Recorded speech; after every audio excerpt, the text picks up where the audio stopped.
Bismillah wa bihamdih. Assalamualaikum warahmatullahi wabarakatuh.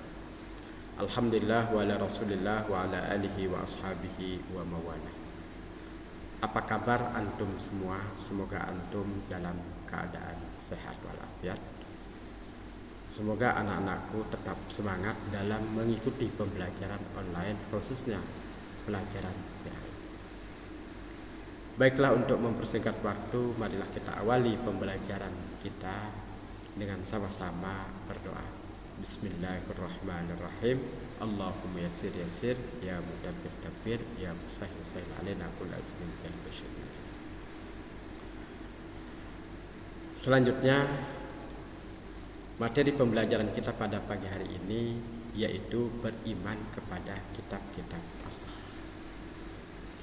Di mana kita tahu bahwa iman kepada kitab Allah adalah termasuk rukun iman yang ketiga. Rukun iman terbagi dalam 6 bagian, atau rukun iman itu ada 6. Pertama, beriman kepada Allah Subhanahu wa ta'ala. Yang kedua, beriman kepada malaikat. Yang ketiga, beriman kepada kitab-kitab Allah. Yang keempat, beriman kepada Rasul Allah. Yang kelima, beriman kepada hari kiamat atau hari akhir. Yang keenam, beriman kepada qada dan qadar.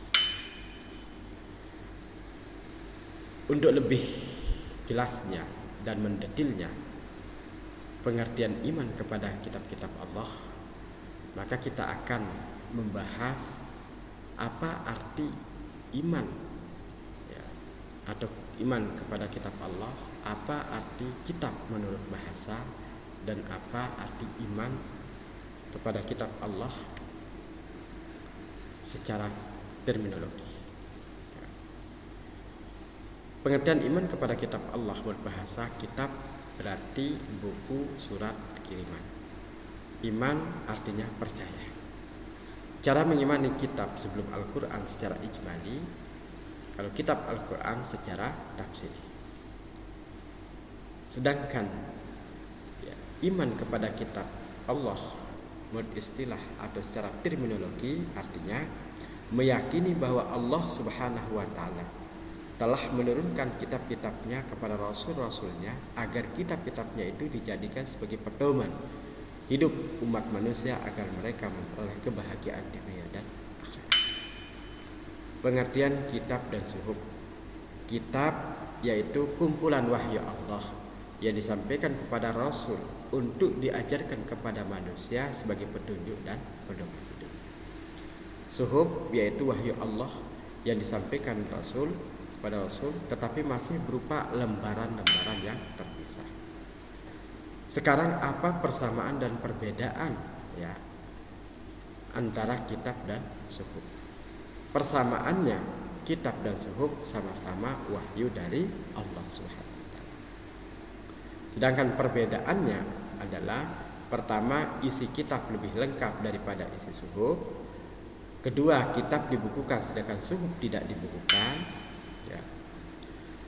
Kemudian kitab-kitab Allah Subhanahu wa ta'ala. Taurat diturunkan kepada Nabi Musa alaihissalam. Zabur diturunkan kepada Nabi Daud alaihissalam. Injil kepada Nabi Isa alaihissalam. Al-Quran diturunkan kepada Nabi Muhammad sallallahu alaihi wasallam. Sedangkan sahifah atau lembaran-lembaran firman Allah kepada Nabi Ibrahim alaihissalam dan nabi-nabi lainnya. Hukum beriman kepada kitab Allah adalah fardu ain. Orang yang mengaku beragama Islam tetapi tidak beriman kepada kitab-kitab Allah dapat dianggap murtad. Suhuf Allah Subhanahu wa ta'ala. Nabi Idris menerima sebanyak 30 suhuf. B. Nabi Sis menerima sejumlah 50 suhuf. C. Nabi Ibrahim menerima 10 suhuf. D. Nabi Musa menerima 10 suhuf. Sebagaimana firman Allah di dalam surat Al-A'la ayat 18 sampai 19. Bismillahirrahmanirrahim. Inna hadza la fi suhufil ula suhufi Ibrahim wa Musa. Apa fungsi diturunkannya kitab? Sebagaimana firman Allah dalam surat Al-Maidah ayat 16, Allah Subhanahu wa taala berfirman, "Yahdi bihillahu man ittaba'a ridwanahu subulus salam wa yukhrijuhum minaz zulumati ilan nur biiznihi wa yahdihim ila siratim mustaqim." Dan kitab itulah Allah memberikan petunjuk kepada orang yang mengikuti keredaannya ke jalan keselamatan. Dengan kitab itu pula Allah mengeluarkan orang itu dari gelap gulita pada cahaya dengan izinnya menunjukkan ke jalan yang lurus. Ya, tentang Alkitab itu ya yang wajib kita imani ada 4. Pertama Taurat, Zabur, Injil, dan Al-Quran. Periodisasi kitab-kitab. Kitab Taurat diturunkan pada abad ke-12 sebelum Masehi. Kitab Zabur diturunkan pada abad ke-10 sebelum Masehi. Kitab Injil diturunkan pada abad 1 Masehi. Kitab Al-Quran diturunkan pada abad 7 Masehi, kurun waktu tahun 611 sampai 632 Masehi. Apa hikmah beriman kepada kitab-kitab Allah? Hikmah beriman kepada kitab-kitab Allah Subhanahu wa taala, pertama mendapatkan pahala dari Allah Subhanahu wa taala. Kedua, menjadikan Al-Qur'an ya menjadi pedoman hidup hingga akan memperoleh kebahagiaan dunia akhirat. Wa basyiril ladzina amanu wa amilus sholihat dan sampaikanlah berita gembira kepada mereka yang beriman dan berbuat baik, maka bagi mereka disediakan surga.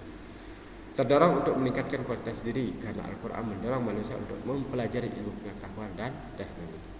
Qul inzuru madza fis samawati, Yunus 101. Katakanlah, perhatikanlah apa yang ada di langit dan di bumi. Yang keempat, hikmah beriman kepada kitab Allah adalah memperkuat keyakinan kepada kebenaran kerasulan Nabi Muhammad sallallahu alaihi wasallam. Bukti kemukjizatan Al-Quran sebagai kalam Allah, struktur bahasanya sangat indah, sampai sekarang tidak ada yang mampu menandinginya. Yang kedua, terdapat isyarah ilmiah yang terkandung dalam Al-Quran. Yang ketiga, ajaran Al-Quran sangat lengkap dan sempurna sesuai dengan situasi serta kondisi yang berlaku sepanjang zaman. Yang keempat, adanya ayat-ayat yang menjelaskan masa yang akan datang yang berada di luar jangkauan akal manusia dan yang akan dialami manusia seperti kehidupan di alam. Ayat Al-Quran yang berhubungan dengan ilmu pengetahuan dan teknologi, wa inna lakum fil an'ami la'ibrah, ya, dan sesungguhnya pada binatang itu benar-benar dapat pelajaran. Wa nafsi wa ma sawwaha fa'alhamaha fujuraha wa taqwaha qad aflaha man zakaha wa qad khaba man dassaha. Ya, artinya dan jiwa serta penyempurnaannya atau ciptaannya, maka Allah mengilhamkan kepada jiwa itu jalan kefasikan dan ketakwaan. Sesungguhnya beruntunglah orang yang mensucikan jiwa itu, dan sesungguhnya merugilah orang yang mengatakan. Ya ma'syarul jinni wal insi sata antam puzul maqtaris samawati wal ardi famfuzu wa la tamfuzu illa bisultan. Hai jamaah jin dan manusia, jika kamu sanggup menembus melintasi langit dan bumi, maka lintasilah, kamu tidak dapat menembusnya kecuali dengan kekuatan Allah. Wa huwa allazi khalaqas samawati wal arda fi sittati ayyam wa kana arsyu 'alal ma' liyabluwakum ayyukum ahsanu amala wa la in qulta innakum mab'utsuna min ba'dil maut la yaqulanna allazina kafaru in hadza illa sihrun mubin. Dan dialah Allah yang menciptakan ya langit dan bumi dalam 7 hari ya, dan adalah singgasannya sebelum itu di atas air agar dia menguji siapa di antara kamu yang lebih baik amalnya. Dan jika kamu berkata kepada penduduk Mekah, sesungguhnya kamu akan bangkitkan sesudah mati, secara yang kami itu akan berkata, ini tidak lain hanyalah sihir yang mereka. Sekian ya pelajaran kita pada pagi hari ini. Semoga Allah Subhanahu wa taala menambah ilmu kita dan memberkahi kita. Nanti kita akan lanjutkan pelajaran kita pada yaitu minggu yang akan datang. Sekian, assalamualaikum warahmatullahi wabarakatuh.